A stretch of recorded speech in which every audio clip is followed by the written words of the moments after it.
वाले दिनों में अब हो पाएगा बिहार का पूरे अच्छे तरीके से विकास।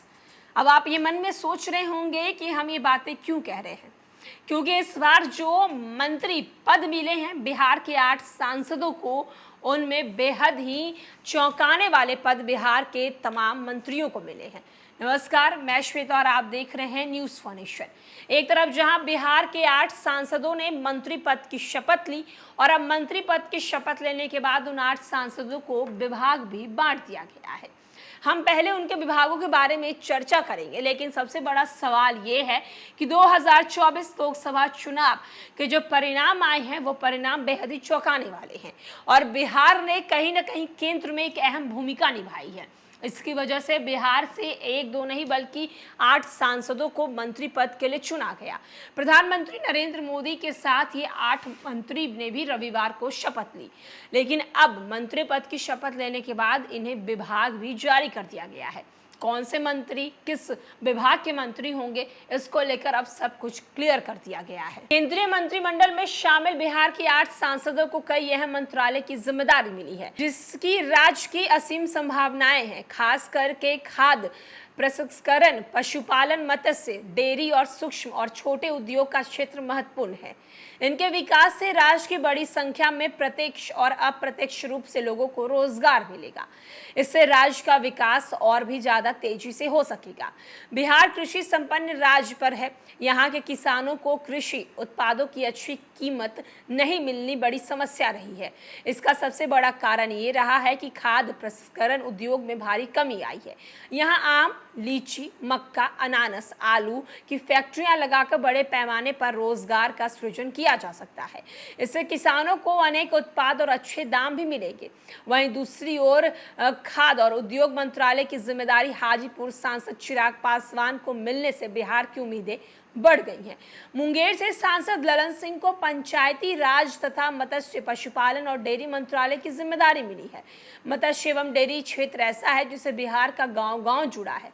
पशुपालन की यहाँ पर बड़ी परंपरा रही है। ऐसे में राज्य में डेयरी उद्योग के लगाने से यहाँ तक पशुपालक आर्थिक रूप से संपन्न होगा। अच्छी नस्ल की गाय भैंसों की खरीद में पशुपालकों को अनुदान देकर दूध का उत्पादन यहाँ और बढ़ाया जा सकता है। सुधा का विस्तार देश के अन्य राज्यों में होगा तो दुग्ध उत्पादन में जुड़े पशुपालक और दुग्ध उत्पादन समिति का कारोबार भी प्रसारित होगा। वहीं मछली उत्पादन में बिहार अभी भी आत्मनिर्भर नहीं बन पाया है। मछली उत्पादन में वृद्धि के लिए मंत्रालय काफी मददगार साबित हो सकता है। इस तरह बिहार में ग्रामीण आबादी काफी अधिक है। गांवों के विकास में पंचायती राज व्यवस्था का सीधा संबंध होता है। पंचायती राज मंत्रालय की ओर से राज्य को फंड भी मिलता है। ऐसे में इस मंत्रालय की जिम्मेदारी राज्य के सांसदों को मिलने से बिहार की उम्मीदें बढ़ेंगी। गया के जीतन राम मांझी को सूक्ष्म, लघु एवं मध्य उद्यम मंत्रालय की जिम्मेदारी दी गई है।